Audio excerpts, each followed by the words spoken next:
The AI safety rules you were promised just got a delete button, and Google handed the government the password. For years, Google told the world that its AI came with guardrails, safety filters, ethical boundaries, hard limits on what its models could and couldn't do. These weren't just policies, they were the foundation of public trust in one of the most powerful AI systems ever built. And this week, we learned that those guardrails can be adjusted, on request, by the Pentagon. Here's what just happened. Google has quietly signed a classified agreement with the United States Department of Defense, now officially renamed the Department of War under President Trump, allowing the military to use Google's AI models for, and this is a direct quote, any lawful government purpose, any lawful purpose, on classified networks, the kind of networks used for mission planning, intelligence operations, weapons targeting. And Google is not alone in this room. OpenAI is already there. Elon Musk's xAI is already there. Anthropic, the company that built its entire identity around being the responsible one, the careful one, signed a Pentagon deal worth up to $200 million back in 2025.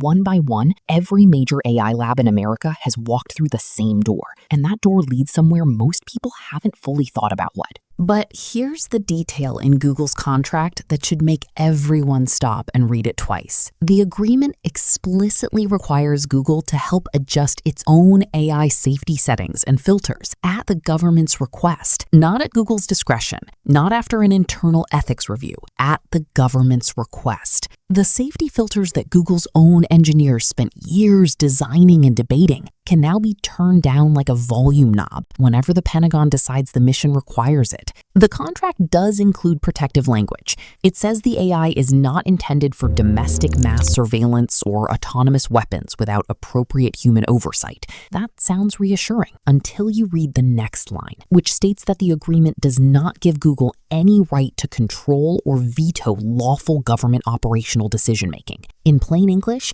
Google can express concern. Google cannot say no.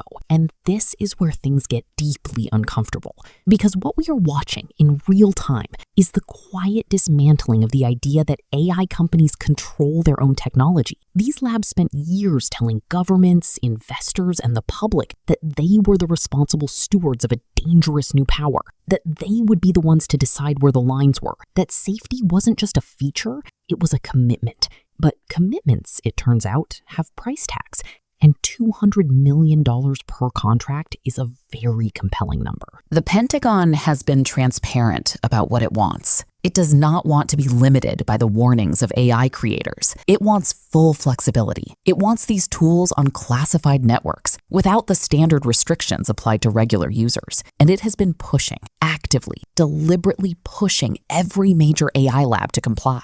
And every major AI lab has complied. Now, think about what this means for the global AI race. China is watching this. Russia is watching this. Every government on Earth is watching American AI companies hand their most powerful tools to the US military and quietly disable the safety features that made those tools controversial to deploy in the first place. The pressure on every other nation to do the same with their own AI, to weaponize without restriction, to move fast, to not be left behind, just intensified dramatically. The AI arms race was already underway, but it just shifted into a higher gear, and the brakes were part of what got removed. Here's the question that nobody in any of these boardrooms seems to be asking loudly enough. When the safety filters are off, when the government has full operational control, when no company can veto a lawful decision, who is actually responsible for what happens next? If an AI system, with its guardrails adjusted at military request, contributes to a decision that goes catastrophically wrong, who answers for it? Google? The Pentagon? The algorithm? The contracts are written carefully enough that the answer might be nobody.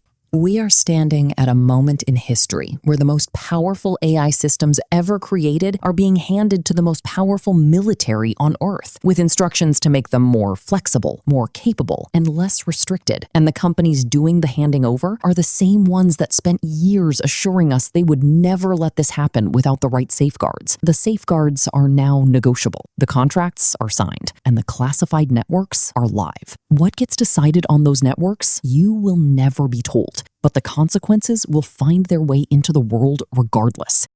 The world is changing faster than anyone predicted. Don't watch it happen. Understand it. This is AI Pulse. Subscribe, because what comes next in this story will not wait.